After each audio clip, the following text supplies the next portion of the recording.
to determine the involvement of government officials or intertwined ownership with those who have been blacklisted. We should also try to dig deeper during the evaluation of project contractors, such as going into the layers of their ownership. Yung interlocking directorship ang tawag doon, na kung saan nile-layer, pero pag tiningnan mo yung corporation documents ng several corporations, nag-i-interlock yung mga director, sila-sila rin. Now, speaking of government officials, to determine the involvement of government officials or intertwined ownership with those who have been blacklisted or those who have tax evasion cases. Do you think we should also try to dig deeper during the evaluation of project contractors, such as going into the layers of their ownership? Hindi po ba dapat ganun ang gawin? Certainly, Mr. President, we should look into that. Yung interlocking directorship ang tawag doon, na kung saan nile-layer, pero pag tiningnan mo yung corporation documents ng several corporations, nag-i-interlock yung mga director, sila-sila rin. And of course, nile-layer para hindi ma-identify. And this is a practice being committed by, mga unscrupulous corporations that deal with the government, particularly mga flood control projects. Yeah, Mr. President, your guess is as good as mine also. Hindi ko nga alam kung paano nabubuo itong Philippine Contractors Accreditation Board. Kasi in 2023, the Bulacan River Project amounted to 96.4 million was deemed completed. However, upon the ocular inspection of the President, stated that more than 200 meters of revetment was not built. And the contractor is St. Timothy Construction Corporation. O sila na naman yun. So after this anomaly, the PICAB, o yung Philippine Contractors Board, the PICAB license of St. Timothy was renewed from 2025 to 2027, allowing them to again participate in other massive government projects. How is this? How can this happen, Mr. President, Your Honor? Most likely, Mr. President, ghost project po ito. Yung minention nyo na 96 million peso flood control project. Ang nangyayari po kasi, Mr. President, as I also mentioned in my privilege speech, minsan yung lisensya ng contractor, hinihiram na lamang ng District Engineering Office at sila na nag-implement. And the District Engineer is the one, upon receipt of the what we call Project Designation Order. So mag-organize na siya, he will appoint the Project Engineer, PE. And he will also appoint yung inspector unit, yung mag-i-inspect. And even if hindi makumpleto yung project kasi nga ghost, mag-i-issue na rin sila ng tinatawag na Statement of Works Accomplishment. Puro papel po ang tumatakbo, ang umaandar without the project being completed. And I think there's a failure in the monitoring system of the Department of Public Works and Highways in the central office. Kasi meron silang monitoring office under a USEC in the department. Ito yung nagmo-monitor ng progress ng lahat ng mga projects, not only flood control projects, but all kinds of infra projects under the auspices or supervision of the Department of Public Works and Highways. So I don't know how high up yung syndicate, but it seems that the DPWH has become a playground of syndicates. Kasi nung sinabi nga ni Secretary Bonoan na isolated case ang first engineering district ng Bulacan, I did not believe him, Mr. President. Kasi mismong ang Presidente, pag nag-iikot sa iba't ibang lugar, may nakikitang ghost projects. I myself, my team, was able to validate this in Nauhan, in Sitio Dike, Barangay Apitong. And I was listening to this interview by Secretary Bonoan. Sabi niya, miscommunication lang daw with the barangay chairman na sinasabing yung project, na sinasabing ghost project, ibang lugar daw. Well, ang sinabi niya, Barangay Dike. Barangay, hindi raw sa Barangay Apitong. Sitio Dike, Mr. President, is in Barangay Apitong. And our basis for locating that particular ghost project declared as completed pero walang project na nangyari, pinabalidate lang namin doon sa barangay chairman and some residents na talagang wala silang nasaksihan na construction ng flood control projects in that area. Kasi isang sitio lang naman to, Mr. President. Ang sinasabi niya, miscommunication, mali raw yung aming team, which I cannot accept, Mr. President. Because, you know, I have this habit of validating, counter-checking, validating again before I open my mouth, especially in a privileged speech, because I know I will be fact-checked. You know? And it really happened because andyan na yung media, nagpunta na doon sa mga binanggit kong ghost projects, and they were really fact-checking kung talagang ghost projects. And here comes the DPWH Secretary, no less, no, even accusing us, or insinuating at least, na mali kami, and mali rin daw yung media. So how could the Bulacan First District Engineering Office be an isolated case kung laganap na yung kaso?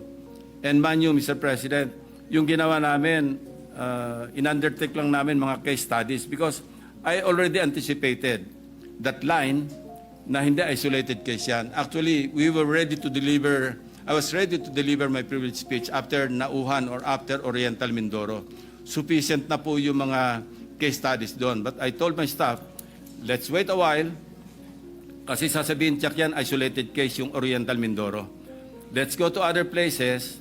And luckily for us, Mr. President, the President launched 1 week after his SONA, he launched the Sumbong sa Pangulo .ph website. And it was very helpful actually. And it continues to help our netizens, the media, and other people concerned with the anomalous flood control projects. Ang laking tulong po sa amin because exact location, the website provided us with the exact grid coordinates. Kaya nga pati yung multo, pati yung guni-guni, nakita namin eh. Imagine, wala ka makikitang project pero natukoy pa rin ng aking team or teams kung saan nakalocate yung ghost projects. Why? Because of the Sumbong sa Pangulo website. Hindi makakaila, Mr. President. That's the reason why we were able to locate several ghost projects, mostly in Bulacan.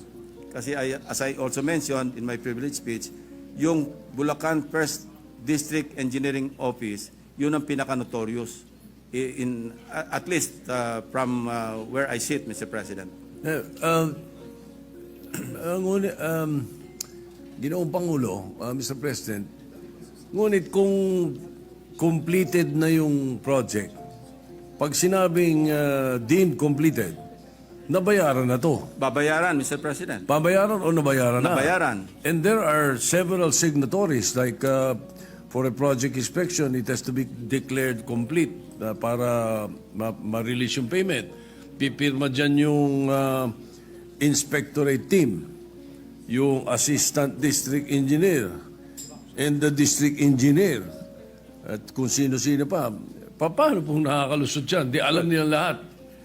Well, they should be held accountable and criminally liable, Mr. President. No, if not Correct. administratively, criminally. Kasi kung hindi negligence ito, eh may criminal may violation sa batas, Mr. President. Kasi why would you certify on something na hindi naman totoo? And that's the reason why, kasi naabuso na in the course of time, Mr. President, hindi na nagkasya doon sa tinatawag kong pie sharing. Nagtipid pa, nagmenos pa, ginos project na, minaximize na. Kaya nga sabi ko, hindi na flood control ang hinahanap ng Pilipino, grid control. Kasi nasobra na yung grid, na sinagasaan ng lahat. Wala na. Hubris. Yung tawag natin doon, Mr. President, hubris. Kasi nahirate, and we also encountered cases or case studies wherein nag-ghost na, pinus pa yung lock harder, ginost pa ulit for the succeeding year. Kasi pagka nag-ghost ka na, ang pantakip mo, yung succeeding year project, di ba? Yung napondohan na naman. Pagtakpa na yon, mahirap nang hanapin yung ghost kasi meron talagang project. So meron kami na-encounter na 2 beses pang ginost, pangatlo, saka palang ginawa, pero na-late na, inabot na ng Habagat, inabot na rin ng Krising, Dante, at saka Emong. Pananaw po ng mga kababayan natin, kung itong mga pondo na to hindi inilagay sa budget, ganun pa rin ang Pilipinas eh. Pero nakatipid tayo ng napakalaking pera na napunta lang sa bulsa nila. Hindi po ba? Ganun ang nangyayari. Yes, Mr. President, but kung hindi naman natin popondohan, wala naman tayong flood control projects. Wala naman tayong mga dikes that will protect our farmers in low-lying areas. So I think the better solution is really to, put our foot down on the entire process of implementing projects. From the time a legislator proposes an insertion in the budget measure, all the way sa implementation, dapat talaga mayroong nagmo-monitor. Ang problema, nagmo-monitor dito, Mr. President, DPWH din. Yung bang pick up nasa DPWH? And Mr. President, this is an implementing board of the Construction Industry Authority of the Philippines, which is under the DTI. Kasi nagbibigay sila ng license eh. Doon sa hearing, if I'm not mistaken, the way I heard it during the last hearing, meron sila nung tinatawag na pick-up license na category. May category A. Yeah. No, may ganun, ano? Ano po ba ang threshold amount per project that you can bid out? Meron pong categorization yan eh. Mayroong classification table. Ito, based on the Board Resolution number 201, series of 2017. Pick up din to nagka-categorize dito. Pag sinabi mong, general engineering, pagka A, pag sa general engineering, ang minimum net worth, yung equity, 30 million pesos. Tapos makakakuha ng credit points na 300 points. Merong hanggang sa umabot sa overall credit points. Now, do sa third stage of adjustment on allowable ranges of contract costs, yung ARCC. No, ang sinasabi rito, pagka yung medium B, ito yung A, kasi large A yung double A. Ang sinasabi, yung single largest project above 75 million up to 150 million pesos. No? And then yung allowable ranges of range of contract cost up to 300 million. Yan po yung pagka ang sinabanggit nyo kanina, ang category A, contractor A. Kasi hanggang quadruple A po yan, Mr. President. So may threshold. Meron po. Yun. Ngayon, Mr. President, this is based on records, ha? Yung MG Samidan Corporation's license is category A. All right? Only. Yet, for the year 2022 to 2025, it bagged 58 flood control projects amounting to 5 billion .02. Lampas po, Mr. President. So is this it is definitely not within the allowed amount in category A license, ano? Yes, Mr. President. And this is one of the questions that we should ask PICAB to clarify. Kasi paano makakakuha ng ganong kalaking kontrata kung siya ay medium B or license category A? Kasi sinasabi rito sa table, ang single largest project above 75 million up to 150 million. And allowable range of contract costs up to 300 million. Kasi kung billion, Medyo lampas-lampasan siguro. 5 billion po. Baka pang quadruple or triple A na yan, Mr. President. 5 So we billion should po. ask Ito pa. them. Maganda ito, lalong sumasarap. In 2019, itong MG Samidan's paid up capital is only 250,000 pesos. Lalo na, Mr. President. Ano? Di ba? Come 2022, how is it possible that their financial capacity increased to undertake billions worth of projects? I think, Mr. President, distinguished minority leader, we should attend the second hearing of the Blue Ribbon Committee and clarify po natin ito. Wala po yung ating chairman ng Blue Ribbon dito, but I have a comment, if I may, Mr. President, distinguished majority leader. September 1 din yata yung first hearing natin ng DBCC. Baka naman pwedeng pagsalasihin natin yung petsa kasi parehong gusto nating mag-attend do sa dalawang all too important hearings. So baka naman pwedeng mapakiusapan natin yung Blue Ribbon na ilihis man lang sa ibang petsa, not on September 1. Kasi September 1, Is it I at don't the know same time? kung anong araw yon, but if it's session day, Parehong time? maubusan tayo ng oras. Is it at the same time? Yeah, we take note of that, Mr. President. We will consult with the chairperson of the Blue Ribbon Committee and the chairperson of Finance, Mr. President. Thank you. Thank you, dear colleague. Thank you, Mr. President. Now, during the hearing also, Mr. President, that's why talagang tama, napakahalaga na maka-attend tayo nito mga hearings na ito. I found out that yung blacklisting po nila is only 1 year.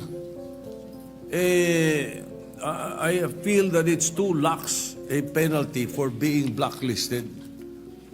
Hindi lang yun tapos gagawa pa ng ibang kumpanya. Do you think we should come up with a sticker penalty?